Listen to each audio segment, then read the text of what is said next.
it seems I am here alone. So for now, I'm just going to read and wait for my friends to show up. No.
No.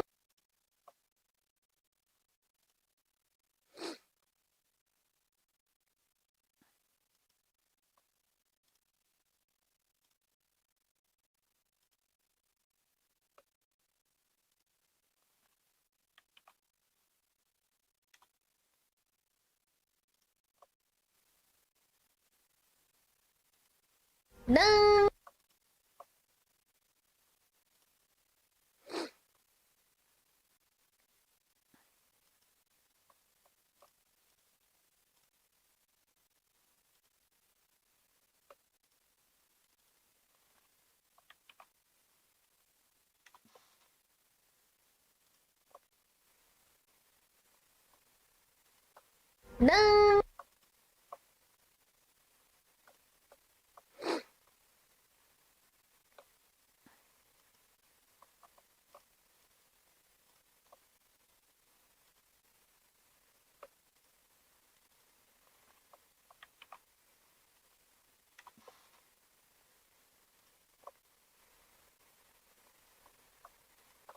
No.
Excuse me. Alright, well, it seems that I'm alone for now. So I'm going to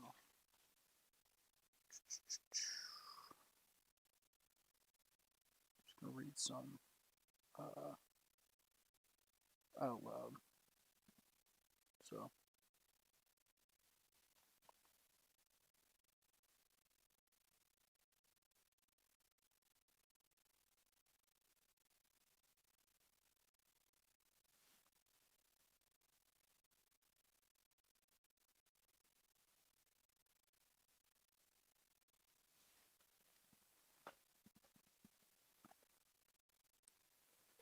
Book 2, Moral Virtue.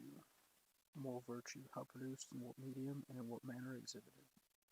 Moral virtue, like the arts, is acquired by repetition of corresponding acts. Virtue, then, being of two kinds, intellectual and moral. Intellectual virtue in the main owes both its birth and its growth to teaching, for which reason it requires experience and time, while moral virtue comes about as a result of habit, whence also its name. I can't read that, it's Greek. Is one that is informed by a slight variation from the word, another Greek word, habit. From this it is also plain that none of the moral virtues arises in us by nature, for nothing that exists by nature can form a habit contrary to its nature. For instance, the stone which by nature moves downwards cannot be habituated to move upwards, not even if one tries to train it by throwing it up 10,000 times. Nor can fire be habituated to move downwards, nor can anything else that by nature behaves in one way be trained to behave in another.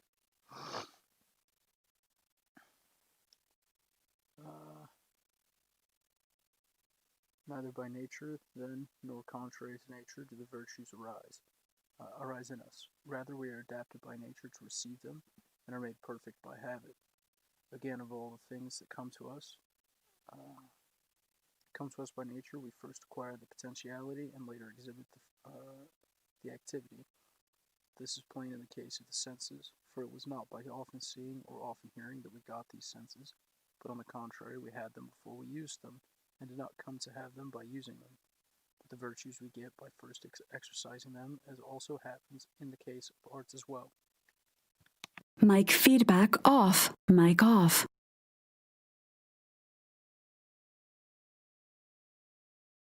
Mic feedback on. Mic on. For the things we have to learn, before we can do them, we learn by doing them. E.g., men become builders by building, and lyre players become by playing the lyre. So too we become just by doing just acts, temperate by doing temperate acts, brave by doing brave acts. This is confirmed by what happens in states, for legislators make the citizens good by forming habits in them, and this is the wish of every legislator, and those who do not affect it miss their mark, and it is in this that a good constitution differs from a bad one. Again, it is from the same causes and by the same means that every virtue is both produced and destroyed, and similarly every art, for it is from playing the lyre that both good and bad lyre players are produced. And the corresponding statement is true of builders and of all the rest. Men will be good or bad builders as a result of building well or badly.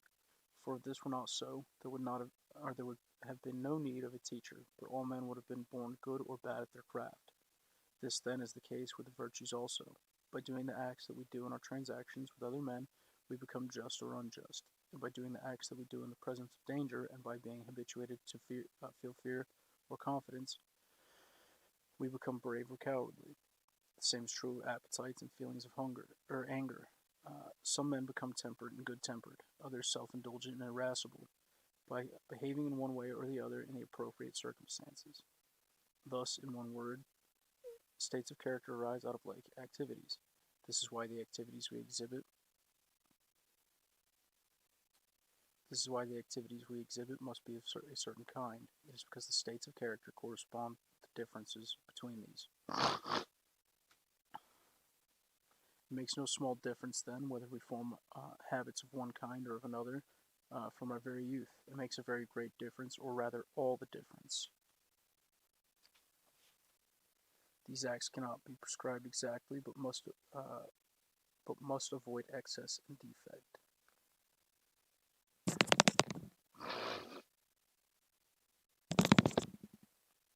Since then, the present inquiry does not aim at theoretical knowledge like the others. For we are inquiring not in order to know what virtue is, but in order to become good. Since otherwise our inquiry would have been of no use, we must examine the nature of actions, namely, how we ought to do them, for these determine also the nature of the states of character that are produced, as we have said.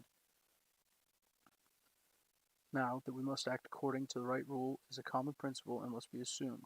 It will be discussed later, i.e., both what the right rule is and how it is related to the other virtues. But this must be agreed upon beforehand, that the whole account of matters of conduct must be given in outline, and not precisely as we said at the very beginning, that the accounts we demand must be in accordance with the subject matter. Matters concerning with the conduct and questions of what is good for us have no fixity, and any more than matters of health. The general account being of this nature, and the account of particular cases is yet more lacking in exactness, for they do not fall under any art or precept, but the agents themselves must in each case consider what is appropriate to the occasion, as happens also in the art of medicine or navigation. But though our present account is of this nature, we must give what help we can. What help we can. But though our present account is of this nature, we must give what help we can. First, then, let us consider this, that is, the nature of such things to be destroyed by defect and excess, as we see in the case of strength and of health. For to gain light on things imperceptible, we must use the evidence of sensible things. Exercise, either excessive or defective, destroys the strength. And similarly, drink or food which is above or below a certain amount destroys the health, while that which is proportionate both produces and increases and preserves it. So too is it, then, in the case of temperance, courage, and other virtues. For the man who flies from and fears everything and does not stand his ground against anything becomes a coward, and the man who fears nothing at all but goes to meet every danger becomes rash, and similarly the man who indulges in every pleasure and abstains from none becomes self-indulgent, while the man who shuns every pleasure as boors do becomes in a way insensible. Temperance and courage, then, are destroyed by excess, and defect and preserved by the mean. But not only are the sources and causes of their origination and growth the same. Oh my goodness, the sentence structure in this book is a little funky. But not only are the sources and causes of these but not only are the sources and causes of their origination and growth the same as those of their destruction, but also the sphere of their actualization will be the same. For this is also true of things which are more evident to the sense, or to sense, e.g. of strength. It is produced by taking much food and undergoing much exertion, and it is the strong man that will be most able to do these things. So too is it with the virtues. By abstaining from pleasures we become temperate, and it is when we have become so that we are most able to abstain from them. And similarly, too, in the case of courage, for by being habituated to despise things that are fearful, and to stand our ground against them, we become brave. And it is when we have become so that we shall be most able to stand our ground against them.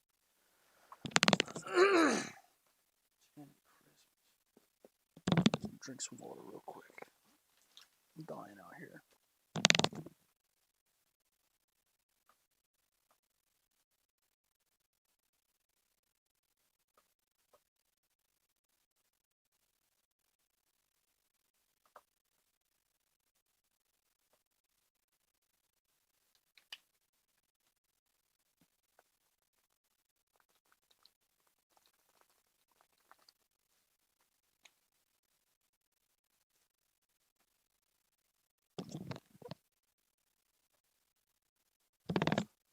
Maybe I did something wrong. Maybe I missed something.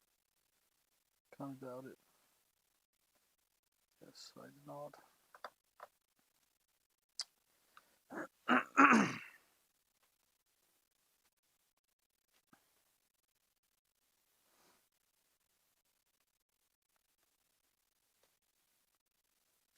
Since then, the present inquiry does not aim at theoretical knowledge like the others, for we are inquiring not in order to know what virtue is, but in order to become good, since otherwise our inquiry would have been of no use. We must examine the nature of actions, namely, how we ought to do them, for these determine also the nature of the states of character. For these determine also the nature of the states of character that are produced, as we have said. Now that we must act according to the right rule is a common principle and must be assumed. It will be discussed later,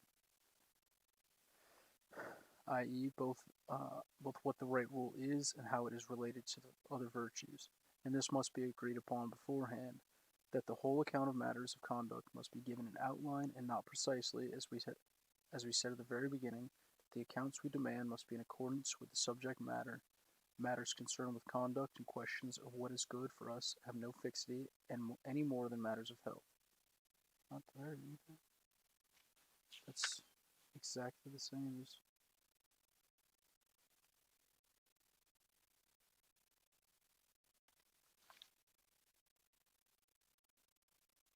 Hold on. Huh? Oh, I put it down and it went back a page. Yep. Pleasure in pleasure in doing virtuous acts is a sign. I just want to breathe. My goodness. Pleasure in doing virtuous acts is a sign that the virtuous disposition has been acquired. A variety of considerations.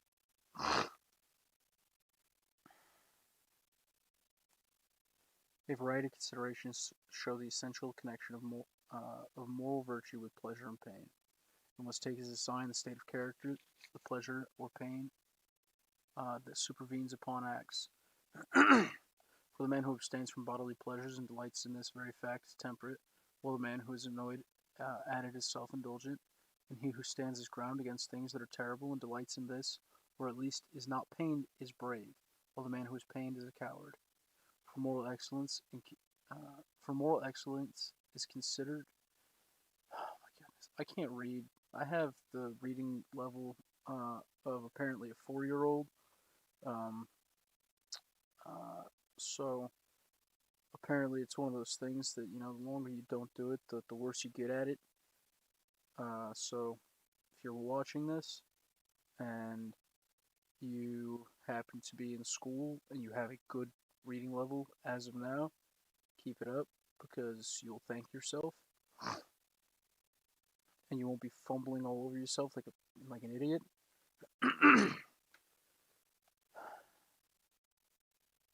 All right. For moral excellence is concerned with pleasures and pains. It is on account of the pleasure that we do bad things, and on account of the pain that we abstain from noble ones. Hence we ought to have been brought up in a particular way from our very youth, as Plato says, so as both to delight in and to be pained by the things that we ought. This is the right education. Again, if the virtues are concerned with actions and passions, and every passion and every action is accompanied by pleasure and pain, for this reason also virtue will be considered with pleasures and pains. This is indicated also by the fact that punishment is inflicted by these means, for it is a kind of cure, and it is the nature of cures to be affected by contraries. Again, as we said but lately, every state of soul has a nature relative to and concerned with the kind of things by which it tends to be made worse or better, but it is by reason of pleasures and pains that men become bad, by pursuing and avoiding these, either the pleasures and pains they ought not, or when they ought not, or as they ought not, or by going wrong in one of the other similar ways that may be distinguished. Hence men even define the virtue. I'm sorry. That was a little footnote that I read like a comma. Hence men even define the virtues as certain states of impassivity and rest. Not well, however, because they speak absolutely and do not say as one ought, and as one ought not, and when one ought or ought not. And the other things that may be added, we assume that. I'm sorry. And of the other things that may be added. We assume then that this kind of excellence tends to do what is best with regard to pleasures and pains. The vice does the contrary.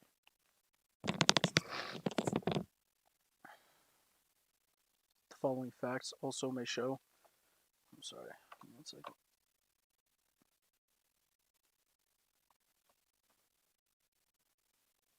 Yep.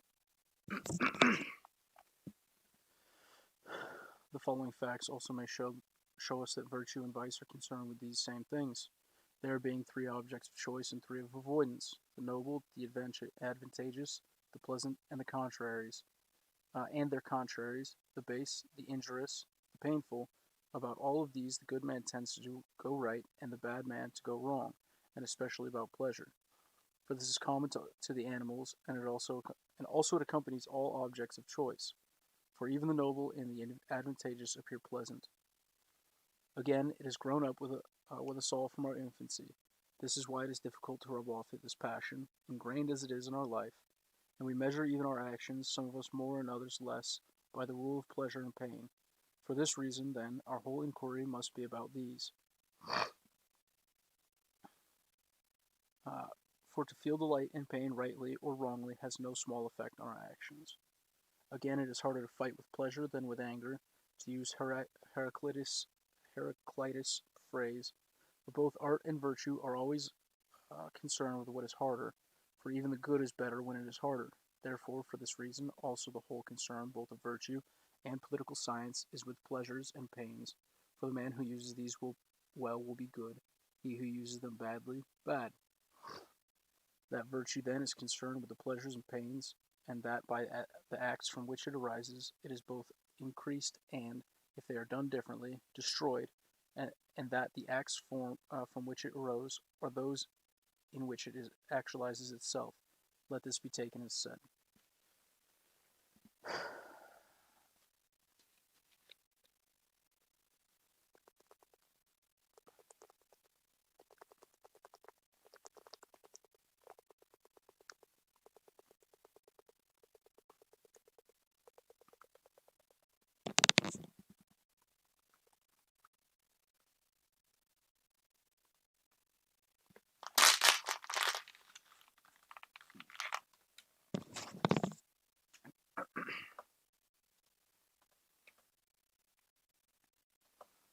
No one's coming.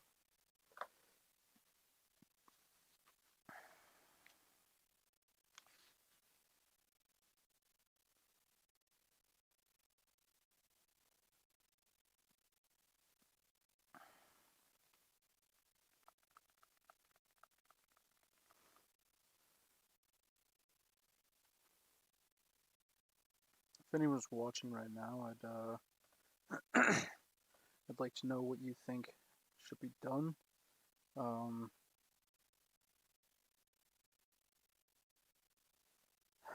The irony in the description.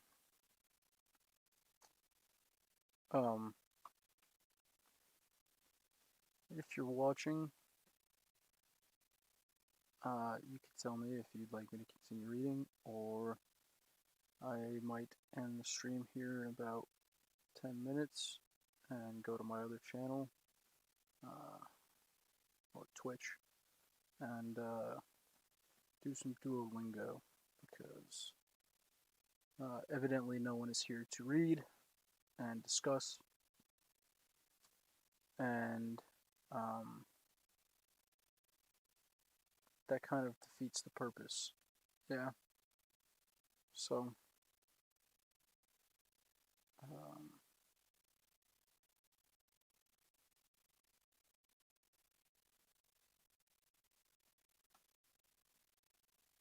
okay. Well, nobody's here, so I'm gonna flip a coin. Heads, we finish this chapter out. Tails, I stream and go eat, and then move to Twitch and stream some Duolingo.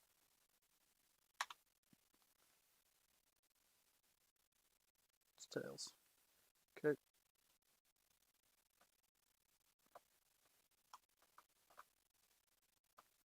Anyone who opened the stream, thanks for doing so.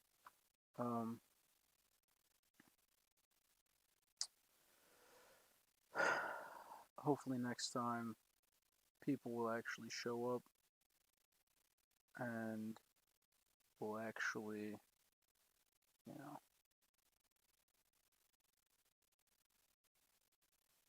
have a discussion